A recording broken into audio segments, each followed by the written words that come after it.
అదే RTV app వార్తల్ని క్షణాల్లో చదివే అవకాశం ఉంటుంది. ఒక న్యూస్ పేపర్, ఒక టెలివిజన్ ఛానల్ మీ చేతుల్లో ఎప్పుడూ ఉంటాయి. Welcome to RTV. ప్రస్తుతం మనం అనంతపురం జిల్లాలో ఉన్నాం. అనంతపురం జిల్లాలో ఇప్పుడు 2 నియోజకవర్గాలు చాలా కీలకంగా ఉన్న నేపథ్యం. అందులో ఆ రెండిట్లో కూడా ఒకరు పరిటాల కుటుంబం నుంచి డైరెక్ట్గా ఇన్వాల్వ్ అయితే, రెండవది పరిటాల కుటుంబం సహాయం లేకుండా అక్కడ కూటమి గెలవలేని పరిస్థితి. సో ఈ నేపథ్యంలో పరిటాల శ్రీరామ్ మనతో ఉన్నారు. శ్రీరామ్ గారు, కరెక్టేనా?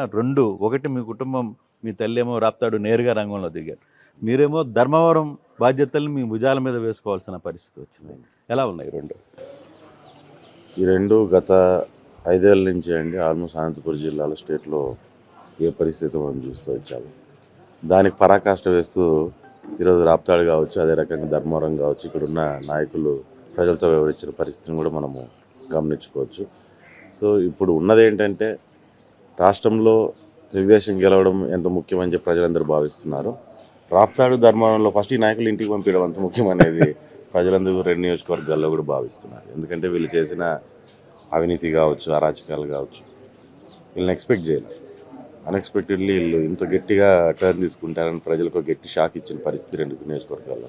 అంటే ఈ 5 సంవత్సరాల్లో జరిగిన దోపిడీ అనొచ్చు, లేదు అరాచకాలు అనొచ్చు, ఇవే ప్రజల్ని టర్న్ చేసేయా, లేదు మీ కుటుంబం మీద ఉన్న సానుభూతి ఈసారి మళ్ళీ వర్కౌట్ అవుతుంది అని అనుకుంటున్నారా? దీన్ని సానుభూతి అనే దానికంటే అండి, ఈరోజు ఇక్కడ 2 నియోజకవర్గాల్లో ఉన్న తెలుగుదేశం కార్యకర్తలు కావచ్చు, ప్రజలు కావచ్చు, ముఖ్యంగా తెలుగుదేశం కార్యకర్తలు, జనసేన వాళ్ళు ఎవరికి వాళ్ళు ప్రజా సమస్యల మీద పోరాటం చేయడం మొదలుపెట్టారు. దాంట్లో మా వంతు భాగస్వామ్యం అనేది, లేకుంటే మా సపోర్ట్ అనేది వాళ్ళకు కూడా తీసుకుంటాం. ఆ ఇష్యూస్ మీద ఫైట్ చేసినప్పుడు ప్రజలకు కూడా అది అర్థమైంది. అంటే గత 5 ఏళ్లలోనూ అంతకుముందు జరిగిన పాలన ఏ రకంగా ఉండింది, ఇప్పుడు ఈ 5 ఏళ్ళలో జరిగిన పాలన ఏ రకంగా ఉంది, ఇప్పుడు జరిగిన అరాచకాలు ఏ రకంగా ఉంది. ఇందులో సింపతి కంటే కూడా హార్డ్ వర్క్, వాళ్ళ మీద జరిగిన తిరుగుబాటే మనం ఎక్కువగా దీనికి కారణమైంది. అంటే ప్రజల్ని కేసులు పెట్టారు, లేకపోతే చిన్న ఇష్యూస్ని కూడా తమ కంట్రోల్లో తెచ్చుకునే ప్రయత్నం చేశారు, తమ వర్గానికి మాత్రమే సపోర్ట్ చేసే ప్రయత్నం చేశారు. ఇట్లాంటివన్నీ ఈసారి మీకు అనుకూలించే పరిస్థితి కనబడుతుంది. ఇప్పుడు ముఖ్యంగా అండి, కేసులు అంటే ఎవరు పర్సనల్ ఇష్యూస్ ఏం లేవు దీంట్లో. ప్రజా సమస్యల మీద పోరాటం చేసినప్పుడు, లేకుంటే దాన్ని గొంతెత్తి మాట్లాడినప్పుడు కేసులు పడడమే కానీ, అది మా మీద కావచ్చు, లేదంటే కార్యకర్తల మీద కావచ్చు, సామాన్యుల మీద కావచ్చు. ఇక్కడ ఏంటంటే మామూలు రాజకీయ పార్టీలు ఒకరి మీద కేసులు పెట్టుకుంటారు, అది కామన్.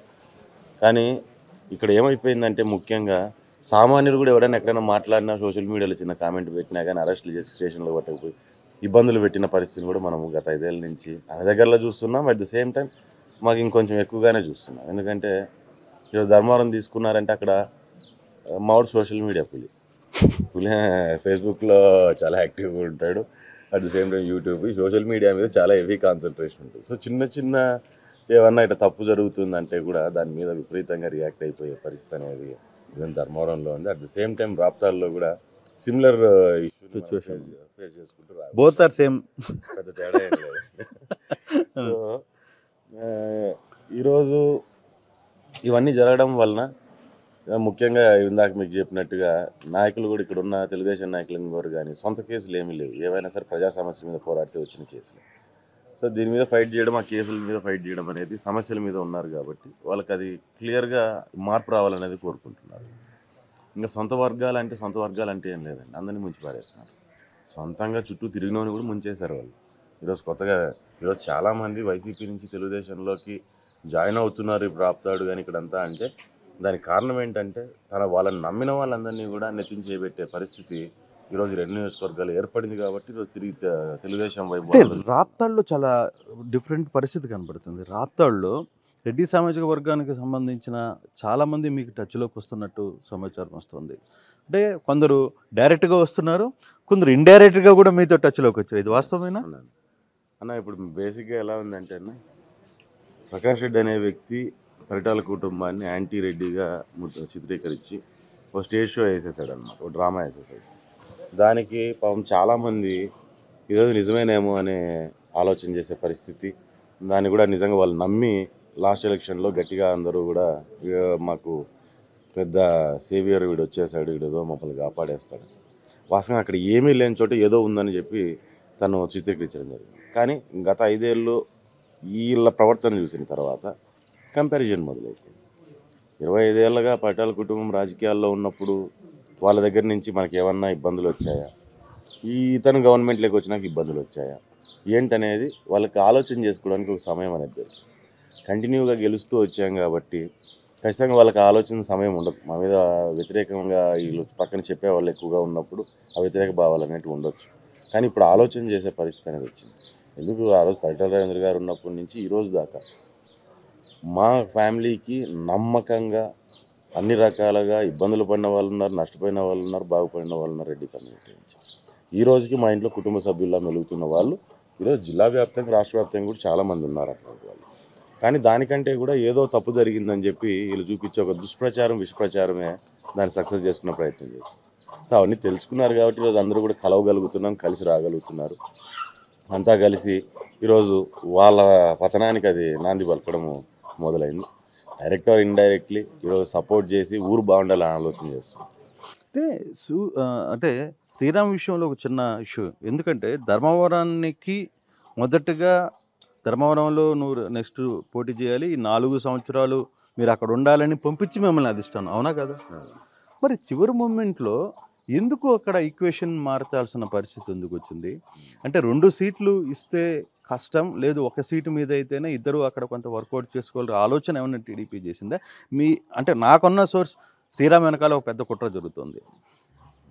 అదేం లేదండి, పొత్తులో భాగంగా అక్కడ అవకాశం ఆయన సత్యకుమార్ గారికి ఇచ్చారు. సో మేము కూడా మంచి నాయకుడు వచ్చినప్పుడు ఎవరు రాజకీయాలు చేసినా ప్రాంతాభివృద్ధి కోసమే మేము రాజకీయాలు చేయాలి. సో కాబట్టి అక్కడ ఫస్ట్ ఆ ప్రాంతం అభివృద్ధి చెందాలంటే మంచి నాయకుడు ఉండాలి, చేయగలిగిన సామర్థ్యం ఉన్న నాయకుడు ఉండాలి. సో దానికోసం అని చెప్పి ఇప్పుడు సత్యకుమార్ గారికి పూర్తి స్థాయిలో సపోర్ట్ చేసి గెలిపించుకోవాలనే ప్రయత్నం. అంటే ఈ ప్రయత్నంలో చంద్రబాబు గారు మీకు ఏమైనా హామీ ఇచ్చారా? మిమ్మల్ని మళ్ళీ పిలిపించి మాట్లాడిన నేపథ్యంలో లేదు ఈ ఈక్వేషన్ వల్ల నేను ధర్మవరం వెళ్ళలేకపోతున్నాను, సో నీకు మళ్ళీ లైఫ్ నేనున్నాను, అట్లా ఏమన్నా ఒక బలమైన హామీ ఏమన్నా ఇచ్చారా? మా కేడర్ని కార్యకర్తలు కాపాడుకోగలిగే శక్తిని ఇస్తానని చెప్పి ఆయన హామీ ఇచ్చాడు. నేను అడిగింది అదే, ఆయన చెప్పింది కూడా అదే. ఖచ్చితంగా నాకు అది చేసుకోగలిగితే చాలనే దీంట్లోనే ఉన్నాను. కార్యకర్తలు కానీ గత 5 ఏళ్ళ నుంచి కష్టపడిన వాళ్ళని కానీ అందరినీ మనం ఈరోజు కాపాడుకోగలిగామంటే ఖచ్చితంగా దానికి ఎప్పుడు దాని లాభం అనేది ఏదో ఒక రోజు ఉంటుంది. ఇమీడియట్గా ఈ రోజు ఉంటుందా, రేపు ఉంటుంది, 5 ఏళ్ళకి ఉంటుందా, 10 ఏళ్ళకి ఉంటుందా అని చెప్పలేదు. కానీ ఏదో ఒక రోజు ఉంటుంది. ఈరోజు నాకు కనపడుతున్న సింగిల్ కాన్సెప్ట్ ఏంటంటే 5 ఏళ్ళు కష్టపడ్డారు, పోరాటాలు చేశారు, సరే గుడ్ ఆర్ బ్యాడ్ ఈరోజు మనకు సీట్ మారింది, ఇంకోటి జరిగింది. కానీ వాళ్ళని కాపాడుకోగలిగిన ఆ శక్తి ఇవ్వగలిగితే చాలా అనుకున్నాను. చంద్రబాబు నాయుడు గారిని కూడా అదే కోవడం జరిగింది. నాకు వేరే ఏమొద్దు, కేడర్ని కాపాడుకునే అవకాశం ఇవ్వండి. ఆయన కూడా ఖచ్చితంగా దానికి సపోర్టివ్గా ఉంటానని చెప్పి. కానీ కేడర్ ఎలా కాపాడుతారు? రేపు అక్కడ వేరే పార్టీకి సంబంధించిన, అంటే మీ కూటమి అభ్యర్థి అయినా పార్టీ వేరవుతాడు, అభ్యర్థి వేరవుతాడు, అక్కడ గెలిచిన తర్వాత ఆ అవకాశం మీరు వచ్చి పెత్తనం చేస్తానంటే సత్యకుమార్ ఒప్పుకునే పరిస్థితి ఉంటుందా? పెత్తనం ఏం లేదండి దీంట్లో పెత్తనం చేసేది ఏముంది? నేను వెళ్ళి ఎమ్మెల్యే సీట్లో కూర్చోవడం లేదంటే చైర్మన్ సీట్లో కూర్చోవడం ఏమి ఉండదు. కానీ సమస్యలు వచ్చినప్పుడు వాళ్ళ సమస్యలను తీర్చే ఇది ఉండాలి. నాకు తెలిసి ఆ ఫ్రీడమ్ ఉంటుందని అనుకుంటున్నాను. ఉంటుంది, ఖచ్చితంగా ఉంటుందని అనుకుంటున్నాను. ఎందుకంటే ఈరోజు ఈవెన్ బీజేపీకి కూడా మొత్తం తెలుగుదేశం బీజేపీ అంతా కలిసి ఈరోజు పనిచేస్తున్నప్పుడు, ఆయనకు కూడా ఓట్లు వేయడానికి ప్రయత్నం చేస్తున్నప్పుడు ఆబ్వియస్లీ ఎవరైనా కష్టపడిన వాళ్ళ మీద సాఫ్ట్ కార్నర్ అనేది ఉంటుంది. సో నా మీద ఉంటుందా ఉండదని పక్కన పెట్టేసేది, పనిచేసిన వాళ్ళ మీద ఆ సాఫ్ట్ కార్నర్ అనేది ఖచ్చితంగా ఏ నాయకుడికైనా ఉండాలి. వాళ్ళ గురించి ఆలోచన ఉండాలి, వాళ్ళని తగ్గకూడదనే ఆలోచన కూడా ఖచ్చితంగా ఏ నాయకుడికైనా సరే అది చూపించుకోవాల్సిన అవసరం ఉంటుంది, ఉండాల్సిందే అది. మరి అంటే శ్రీరాము తల్లి పోటీ చేస్తున్న రాప్తాడు మీద ఫోకస్ కంటే కూడా ధర్మవరం మీదనే ఫోకస్ ఎక్కువ పెడుతున్నాడు. అంటే ధర్మవరంలో తన మార్కు చూపించుకోవాలని శ్రీరామ్ గట్టిగా అనుకుంటున్నాడు. అది ప్రెస్టేజ్ ఇష్యూగా తీసుకున్నాడా? అది ఖచ్చితంగా అండి, అది ప్రెస్టేజ్ ఇష్యూనే.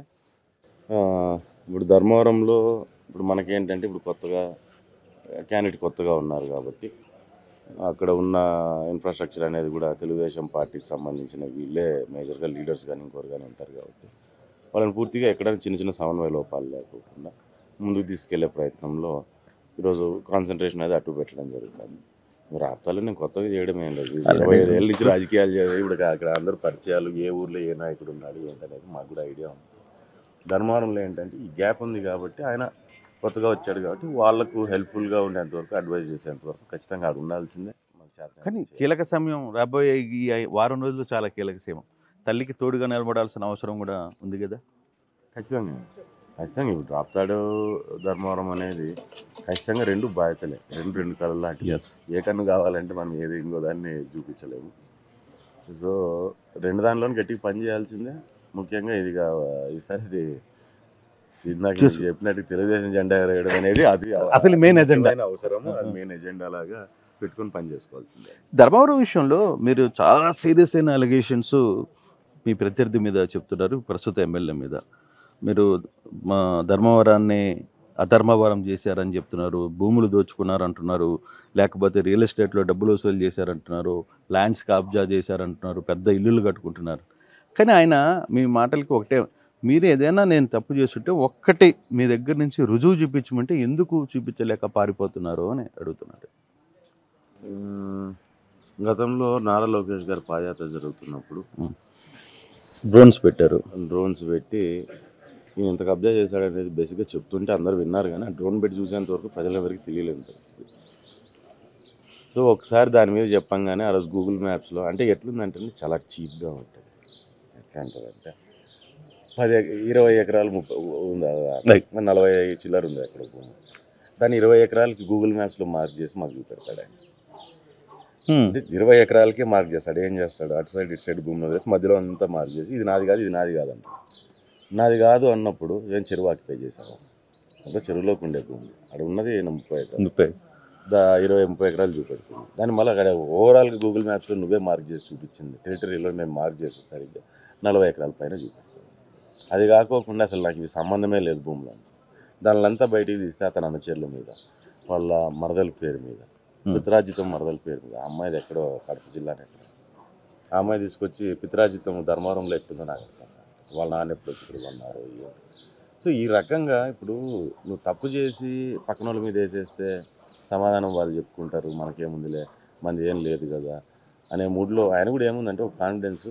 ఏదో సోషల్ మీడియాలో నేను మాట్లాడేస్తే నా రాంగ్ కూడా రైట్ అయిపోతుంది, నాకు ఎక్కువ మంది చూస్తున్నారు ఇది అని చెప్పి అనుకున్నాను. కానీ అతను చేసిన తప్పును కూడా అంతేమంది చూస్తున్నారు. నీ మంచిని ఎంతమంది చూస్తారు, నీ తప్పును అంతేమంది చూస్తారు.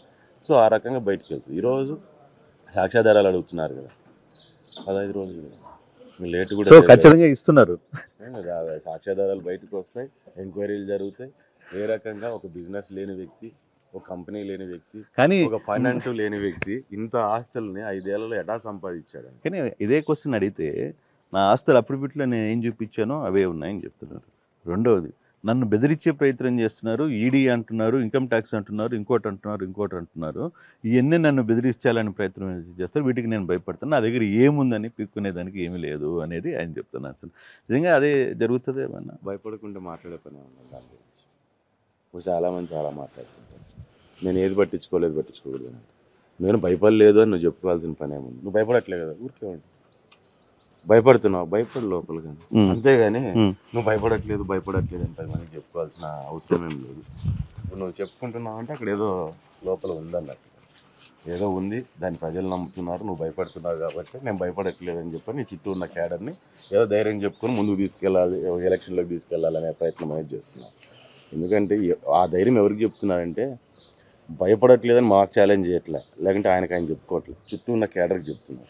నేను భయపడట్లే, నాకేం కాలేదంటే వాళ్ళు ఇంకా ధైర్యంగా నిలబడతారు. లేదంటే మా వాడు ఎప్పుడు లోపలికి వెళ్తాడు, ఎందుకంటే వాళ్ళకుందా కాన్ఫిడెన్స్, వీళ్ళు ఖచ్చితంగా లోపలికి వెళ్తాడని. ఖచ్చితంగా ఏదైనా ఈడీనో ఇంకోటో పెడితే సిట్లో వేస్తే ఖచ్చితంగా లోపలికి వెళ్ళాల్సిన పరిస్థితి వస్తుంది అనేది సొంత క్యాడర్లో ఆ డౌట్. శ్రీరామ్ బలంగా కోరుకుంటుంది ఖచ్చితంగా కేతిరెడ్డిని జైలుకి పంపించాలనేది ఒక జైమ్ లాగా ఉంది రేపు పవర్లో వచ్చిన తర్వాత. కానే కాదు అసలు, అది కానే కాదు. ఈ శ్రీరామ్ బలమైన ధ్యేయం ఏంటంటే ధర్మవరం అభివృద్ధి అవ్వడం.